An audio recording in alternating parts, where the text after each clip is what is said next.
It is exactly 6:03 a.m. local time. The Dnieper River is buried under gray mist, frozen water, and dead reeds that haven't moved in hours. For months, this stretch of river has been safe. Russian patrol boats crossed it freely. Raids came and went.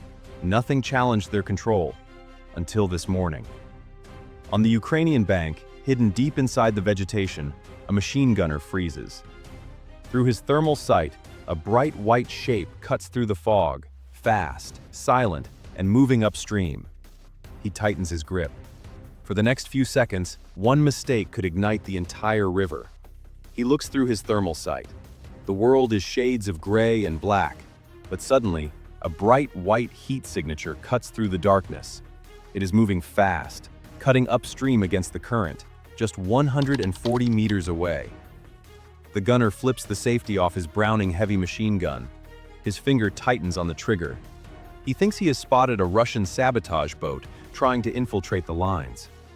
He takes a breath, ready to turn the river into a kill zone. Training takes over. Identification comes second. In war, hesitation saves lives, or ends them. He is wrong. In a fortified bunker 15 miles away, the operator of a Barracuda unmanned surface vehicle screams into his radio. "Sector 3, check your fire!" He freezes the controls. The drone drifts on its own momentum, helpless in the current. High above, a Baba Yaga relay drone circles at 1,050 feet, frantically broadcasting encrypted IFF signals to the ground units. The gunner on the ground squints. Through his night vision goggles, he finally sees it. A specific, rhythmic infrared strobe pulsing on the hull of the craft. Flash. Flash. Pause. He lowers the gun. He exhales, his breath fogging in the cold air. The mission survives its first few minutes by a margin of seconds. If he had pulled the trigger, this operation would have ended right here. Killed not by Russian fire, but by a single human mistake. The Barracuda slips back into the channel, the electric motor whining softly. To understand why the gunner almost fired, you have to look at the machine. It is a masterpiece of stealth engineering. This isn't a boat, it is a 15-foot shard of fiberglass composite. It sits low, with only 20 inches of freeboard above the waterline. Its deep V hull is designed to slice through river waves without leaving a visible wake. It is powered by a 23-kilowatt brushless electric motor. At 10 miles per hour, it is a ghost. It is virtually silent until it is within 220 feet of you. But at full throttle, it hits 44 miles per hour, fast enough to outrun any patrol boat the Russians have on the Dnieper. And in the bow, encased in waterproof resin, it carries a 79-pound directional warhead. It is a floating Claymore mine looking for a home. Against a destroyer, it would be useless. Against a river patrol boat, it is catastrophic. The Barracuda accelerates to 15 miles per hour as it enters the main river channel. But the river is not empty. The electromagnetic spectrum is screaming. Suddenly, the operator's video feed begins to stutter. Frames freeze. Pixels bleed into static. This isn't Russian jamming, it is friendly electronic warfare. The front line is so saturated with drones that Ukrainian EW units are blasting broadband noise just to keep Russian FPVs away. Neither side risks creating safe corridors because the enemy will use them too. They simply flood the airwaves. To solve this, Ukraine has built a Rube Goldberg machine of connectivity. Commands leave the operator's bunker via fiber optic cable to a hidden transmitter 8 miles behind the lines. That transmitter shoots a narrow, focused 4-degree radio beam to the Baba Yaga drone hovering above the river. The relay catches the signal on 5.8 gigahertz and shoots it down to the boat on 2.4 gigahertz. 2 frequencies, 2 links. One fragile thread of control holding the mission together. If any one of those links fails, the drone doesn't retreat. It drifts. And drifting, on this river, is how missions die. The USV enters a flooded forest. It is a nightmare landscape of 14-foot reeds, submerged logs, and sandbars. The operator switches his focus entirely to the God's eye view from the drone above. The Matrice drone's thermal sensor is so sensitive, it can tell the difference between a log and a sandbar just by temperature.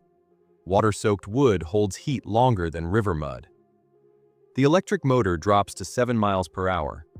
The boat slaloms through the reeds like a snake, avoiding debris that would snap the propeller. Then, the threat spikes.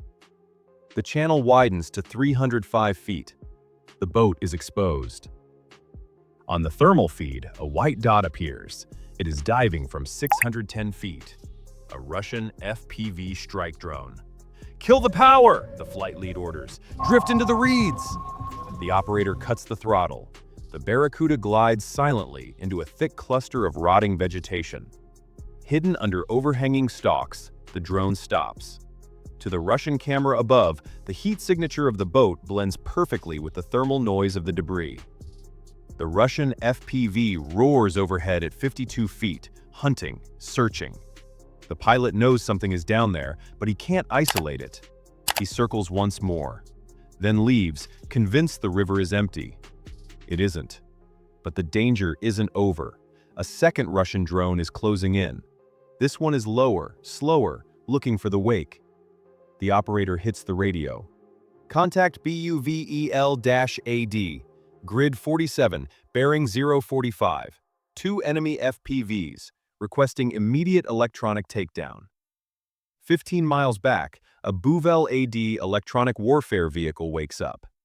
This is a tactical truck with phased array antennas. The crew locks onto the Russian signal frequencies. They focus a jamming cone of energy, targeting the 900 MHz and 2.4 GHz control bands. On the thermal feed, the first Russian drone begins to wobble. Its control link is overwhelmed by the noise. 3 seconds later, it splashes into the river. The second Russian pilot tries to climb out of the jamming cone, but the BUVEL operator tracks the movement. The drone spins out of control and crashes 405 feet from the Barracuda's hiding spot. The river is clear. With the all clear, the Barracuda sprints toward the final target, 275 meters away. Through the thermal sights, the target glows bright white, a cluster of Russian patrol boats tied up next to a fuel depot packed with drums and engine components. But as it hits open water, Russia counters. A CELOC-01 EW system activates on the riverbank. The operator's screen shreds into blocky pixels. Latency spikes to half a second. The boat veers off course. He is flying blind.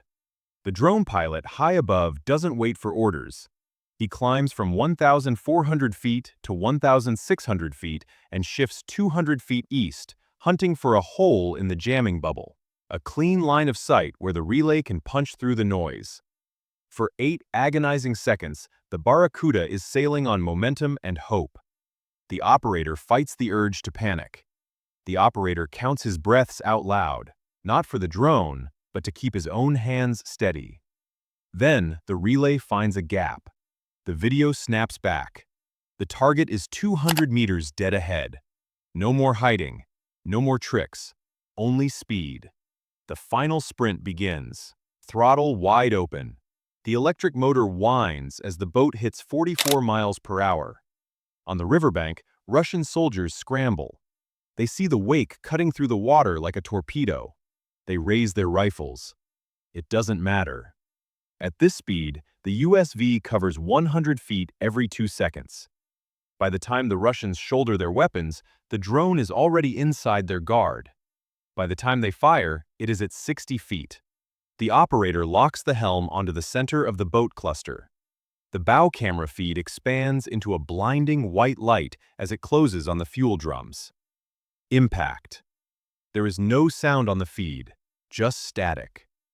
The 77-pound directional warhead detonates. Because water is incompressible, the shockwave hits with the force of a hydraulic press. It hits everything within a 50-foot radius simultaneously. The first Russian patrol boat is tossed completely out of the water, its hull shattering in midair before it splashes back down. The shrapnel rips into the fuel depot. A stack of drums ruptures and ignites. A 60-foot pillar of fire erupts from the riverbank, turning the mist orange. Secondary explosions ripple through the site as ammo crates cook off.